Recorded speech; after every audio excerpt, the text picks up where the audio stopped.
믿음으로 함께 귀신 쫓도록 하겠습니다. 내가 살아 예수님의 하노니 내가 살아 예수님의 하노니 더러운 귀신아 가라 가라 가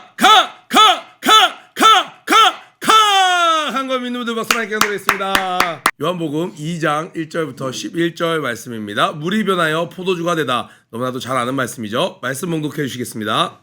오늘의 말씀은 요한복음 2장 1절에서 11절 말씀입니다. 사흘째 되던 날 갈릴리 가나에 혼례가 있어 예수의 어머니도 거기 계시고 예수와 그 제자들도 혼례의 청함을 받았더니 포도주가 떨어진지라. 예수의 어머니가 예수에게 이르되 저들에게 포도주가 없다 하니 예수께서 이르시되 여자여 나와 무슨 상관이 있나이까 내 때가 아직 이르지 아니하였나이다. 그의 어머니가 하인들에게 이르되 너희에게 무슨 말씀을 하시든지 그대로 하라 하니라. 거기에 유대인의 정결 예식을 따라 두세 통 드는 돌 항아리 6이 놓였는지라. 예수께서 그들에게 이르시되 항아리에 물을 채우라 하신즉 아기까지 채우니 이제는 떠서 연회장에 갖다 주라 하심에 갖다 주었더니 연회장은 물로 된 포도주를 맛보고도 어디서 났는지 알지 못하되 물 떠온 하인들은 알더라. 연회장이 신랑을 불러 말하되 사람마다 먼저 좋은 포도주를 내고 취한 후에 낮은 것을 내거늘 그대는 지금까지 좋은 포도주를 두었다 하니라. 예수께서 이 첫 표적을 갈릴리 가나에서 행하여 그의 영광을 나타내심에 제자들이 그를 믿으니라. 아멘. 예. 물이 변하여 포도주가 되다. 우리 너무나도 잘 아는 말씀입니다. 또 유치부 때부터 우리 또 유초등 때부터 우리 부르는 찬양 있죠. 예수님이 말씀하시니 물이 변하여 포도주 됐네. 예수님이 말씀하시니 물이 변하여 포도주 됐네. 예수님 나에게도 말씀하셔서 새롭게 변화시켜 주소서. 이 찬양을 수도 없이 불렀던 것 같아요. 그런데 이제 크고 나서 이 예수님의 말씀을 조금 더 알고 이 찬양을 다시 부르게 되니까 정말 은혜가 되는 거예요. 어떠한 순간에서 어떠한 상황 속에서도 예수님이 말씀만 하시면 그 상황은 역전될 수 있습니다. 오늘 1절부터 11절에 있는 말씀은 예수님께서 처음으로 이적을 행하신 그 사건입니다. 물이 변하여 포도주 된 사건. 그런데 이 사건 안에 있는 내용들을 면면히 살펴보면 우리가 또 함께 나눌 부분들이 있어요. 친구들 중에 혹시 이해가 되지 않는 부분은 나중에 또 읽으시면 돼요. 그리고 우리 선생님들이나 또 부모님들은 또 이런 부분도 함께 나누시면 좋을 것 같아요. 1절에 보니까 사흘째 되던 날, 사흘째 시작하자마자 사흘째 되던 날 이렇게 돼요. 뭐가 기준이고 어디서부터 사흘째 되던 날인가요? 이 요한복음 1장 사역부터 보면 이튿날 하면서 계속 이야기가 진행되죠. 그래서 일주일간의 사역을 요한은 의도적으로 표현을 했습니다. 그래서 사흘째 되던 날이면 날수로는 7째, 7일째 되는 날이에요. 그리고 사흘째 되던 날, 이 사흘째는 3일을 이야기하는 거죠. 여러분, 예수님께서 무덤에서 사흘 만에 부활하셨습니다. 그리고 이 온 우주 만물을 창조하신 7일을 이야기하셨고, 그리고 예수님이 일주일 되는 7일째 부활을 하셨습니다. 그래서 이 구조를 일부러 이렇게 맞춰서 메시지를 던지기 위해서 사흘째 되던 날 갈릴리 가나에 혼례가 있어 예수의 어머니도 거기 계시고, 이 갈릴리 가나라고 계속 이야기 나오는 이유는요, 갈릴리 지방에도 가나가 있었고요, 또 다른 지역에도 가나라는 지명이 있었어요. 그러니까 예수님의 고향에서 가까운 그 갈릴리 가나를 이야기하는 거죠. 예수의 어머니도 거기 계셨고 예수와 그 제자들도 혼례의 청함을 받았더니, 예수님이 이 삶 가운데 초청을 받은 거예요. 청함을 받은 겁니다. 우리도 교회에 처음 와서 친구의 전도를 따라서 부모님의 인도를 따라서 교회에 와요. 예수님을 받아들입니다. 그런데 내가 예수님을 믿지만 예수님을 내 마음의 왕으로 모신 것과 예수님을 내 삶에 초청한 것과는 별개의 문제라는 거예요. 예수님, 이 문제는 예수님께 맡길게요. 이건 제가 할 수 있는 거예요. 이거는 터치하지 마세요. 이런 것이 아니고, 예수님 모든 것에서 당신이 원하는 대로 하길 원합니다. 이건 예수님이 주인공이 된 인생이죠. 그러나 예수님을 믿어요. 교회도 나가요. 11조도 내요. 그러나 예수님 이건 안 돼요. 예수님 여긴 좀 여기서 머무세요. 예수님 지금이 바로 활약해 주셔야 되는 시간입니다. 이건 예수님을 청하고 손님으로 두는 인생인 것이죠. 그런데 3절에 보니까 포도주가 떨어진지라. 예수의 어머니가 예수에게 이르시되 저들에게 포도주가 없다 하니 예수께서 이르시되 여자여 나와 무슨 상관이 있나이까 내 때가 아직 이르지 아니하였나이다. 아직 예수님의 때가 이르지 아니하였다라고 이야기하고 있어요. 가톨릭에서 이 부분을 들어서 지금 어디에요? 4절에 예수님께서 그 예수님의 어머니 된 마리아가 3절에 포도주가 떨어졌다고 이야기를 합니다. 그런데 예수님이 얘기하세요. 아직 내 때가 되지 않았습니다. 그런데 결과적으로는 포도주를 예수님께서 만들어 주셨어요. 물이 변하여 물을 명하여 포도주로 만들어 주셨습니다. 이걸 놓고 마리아를 신격화하는 봐라 때가 되지도 않았는데도 불구하고 어머니가 이야기하니까 예수님이 일하지 않으셨냐? 그렇기 때문에 어머니를 예수님보다 마리아를 예수님보다 더 위에 놓는 어리석은 실수를 하는데 그것은 잘못된 것이죠. 왜냐하면 때가 되지 아니하였음에도 불구하고 이 말씀은 뭐예요? 예수님은 본인이 하면 하고 아니고가 아니라 아버지의 뜻에 따라 늘 순종하는 인생을 살았다라는 거예요. 그리고 그 다음 절에 있는 마리아가 어떻게 했어요? 예수님 데려가서 골방에 데려서 예수 너 아무리 그래도 그렇지. 너 성령으로 잉태돼서 나도 그렇지. 그래도 내가 낳았는데 내 말 들어야지. 이렇게 혼낸 게 아니죠. 더 위가 아니라 뭐라고 얘기 하인들을 불러다 저가 하시는 말씀은 무슨 말이든지 순종하라 라고 이야기를 하죠. 예수님이 성령으로 잉태된 것을 자신의 몸을 통해서 이미 경험했던 그는 하나님의 독생하신 예수님을 이미 신으로도 알고 있었습니다. 무슨 말이든지 그 앞에 엎드러지기로 했을 때 하나님께서는 이적을 베풀어 주신 것이지 마리아가 말을 했기 때문에 예수님께서 때가 되지 않았는데도 어쩔 수 없이 그의 말을 들은 그런 관계가 아니라는 거예요. 혹시라도 우리 친구들 전혀 의아하지 않는데 밖에 있는 친구들이 예수 안 믿는 친구들이 이런 것들로 얘기하면 여러분 그런 부분에서 흔들리지 않기를 바랍니다.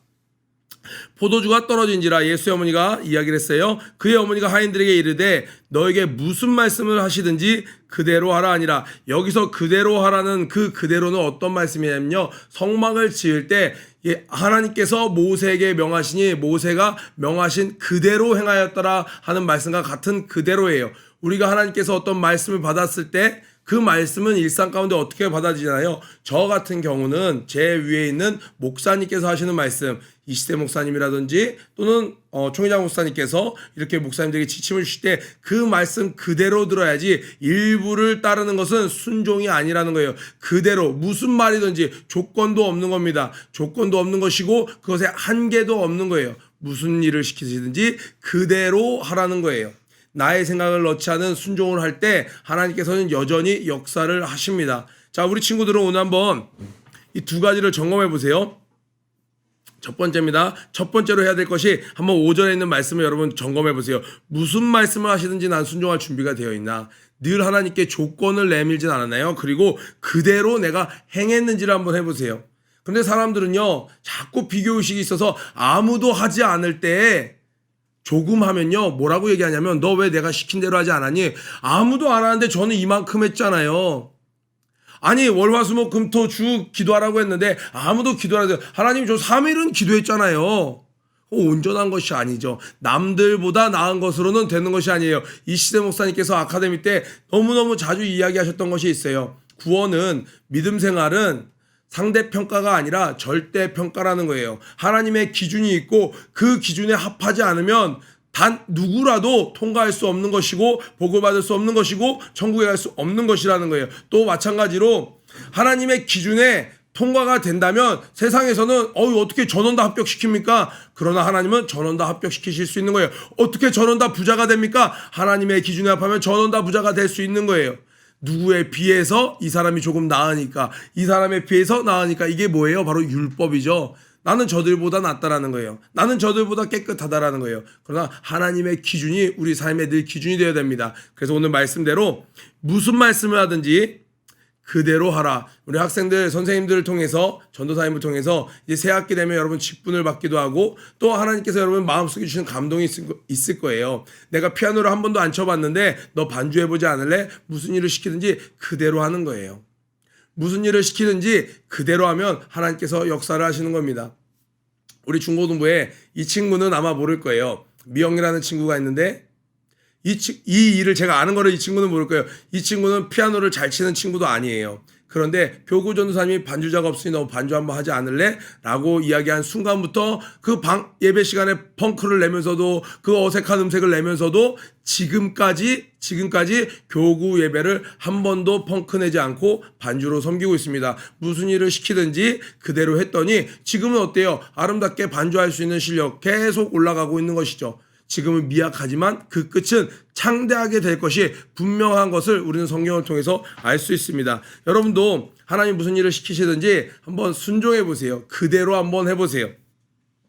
거기에 유대인의 정결 예식을 따라 두세 통 드는 돌 항아리 6이 있는지라. 유대인의 정결 예식, 모세의 율법 예식에 따라서 하는 그 손 씻는 물을 준비하는데 그림에 표현된 정도가 딱 정확한 정도가 되겠네요. 보통 70리터에서 120리터 정도 되는 그 사이 되는 항아리인데 이것이 있었어요. 그러니까 이것이 평균 100리터라고 치고 6개에 600리터가 변하면 잔치에 충분히 쓸 수 있는 포도주가 될 수 있었던 거죠.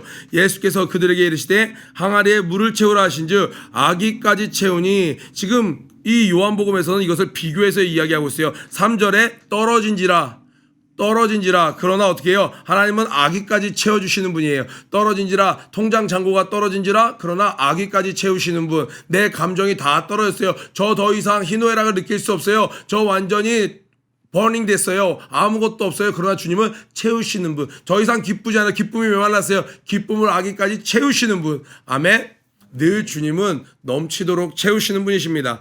이제는 떠서 연회장에게 갖다 주라 하심에 갖다 주었더니, 연회장은요 그 친척이거나 아니면 동네에서 모두에게 인정받는 자였습니다. 그래서 이가 여러분 신랑 신부가 돌아다니면서 음식이 뭐가 떨어졌는지 확인하고 손님 명단 확인하고 이렇게 하지 않죠. 그날의 주인공인 신랑 신부는 아무것도 하지 않아요.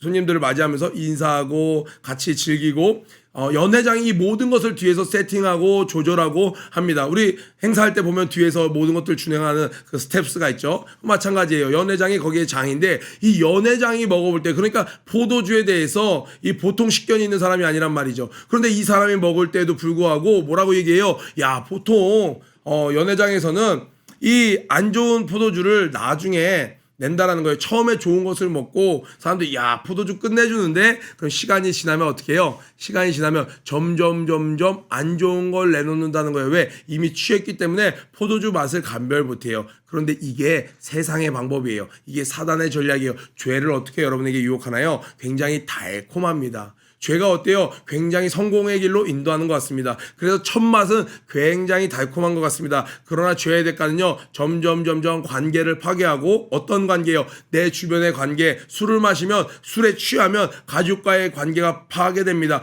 회사에서 비즈니스적인 관계가 파괴됩니다. 누구와의 관계도 파괴돼요. 나 자신과의 관계도 파괴됩니다. 또 나아가서 궁극적으로 누구와의 관계가 파괴돼요? 하나님 아버지와의 관계가 파괴됩니다. 모든 죄가 그렇습니다. 처음에 모든 죄가 치명적으로 아주 무섭게 다가오지 않아요. 너무너무 달콤해요. 그 목넘김이 꿀꺽 너무나도 나를 행복하게 만들어줍니다. 그러나 갈수록 그 맛은 떨어지고 사람을 망쳐버리는 것이 죄입니다. 그런데 하나님의 것은 어떻게 해요? 처음에는 순종하기가 너무 힘든 것 같아요. 순종하기가 너무 힘든 것 같아요. 지금 여기 보니까 넌 나중으로 갈수록 더 좋은 수를 내는구나. 이 말은 뭐예요? 믿는 자의 길이 그렇다라는 거예요. 처음에 시작하는 길은 찾는 이도 적어. 그래서 길도 잘 보이지도 않아. 협착해. 한 걸음 걷자마자 길이 막혀버린 것 같아. 그래서 길을 내가 뜯어내면서 가야 되는 것 같지만 그 끝은 어디예요? 보좌 앞에, 그 아름다운 새 예루살렘 성에 하나님의 보좌 앞이라는 거예요. 그 새 성에 우리가 초대되어서 나아간다는 것이죠. 지금 여러분들은 어떤 잔을 들고 있나요? 주님께서는 늘 더 좋은 것을 주시는 분이십니다. 아멘.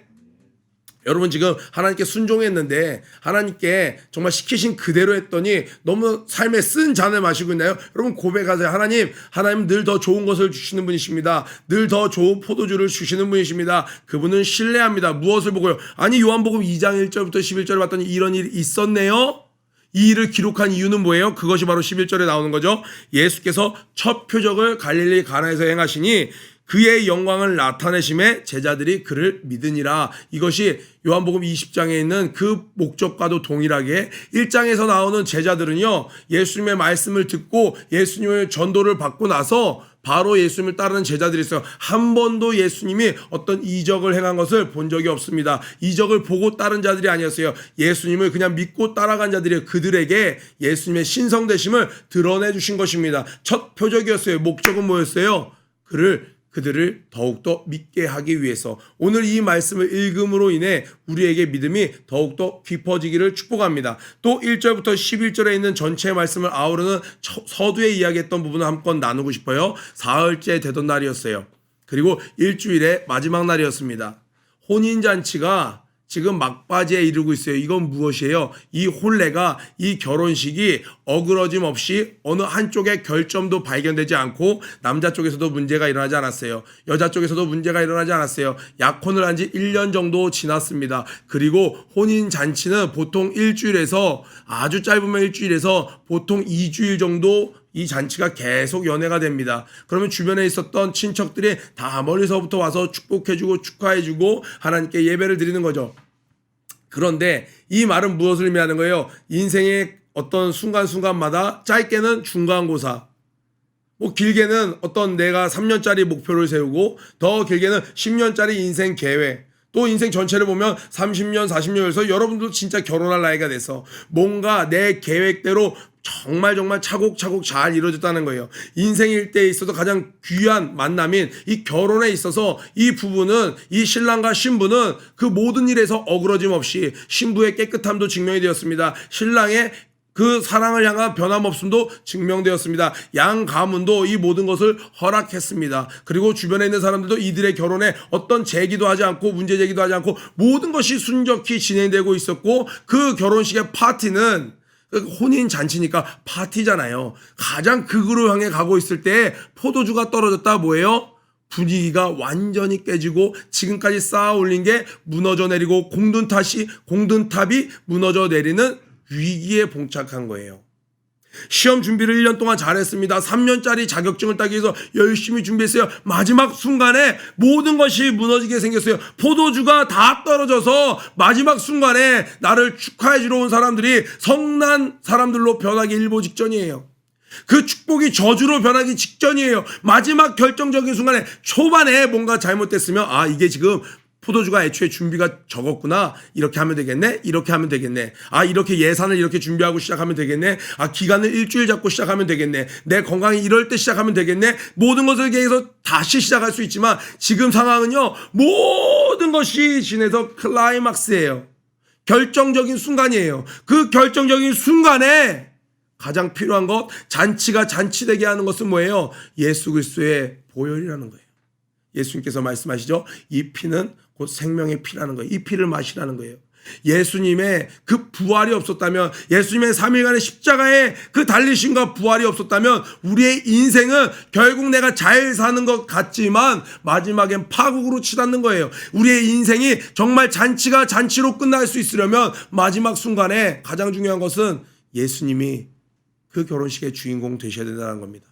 제가 이벤트로 이야기했어요. 결혼식, 자격증 따는 것, 어떤 것, 그러나 인생 전체로 봐도 마찬가지입니다.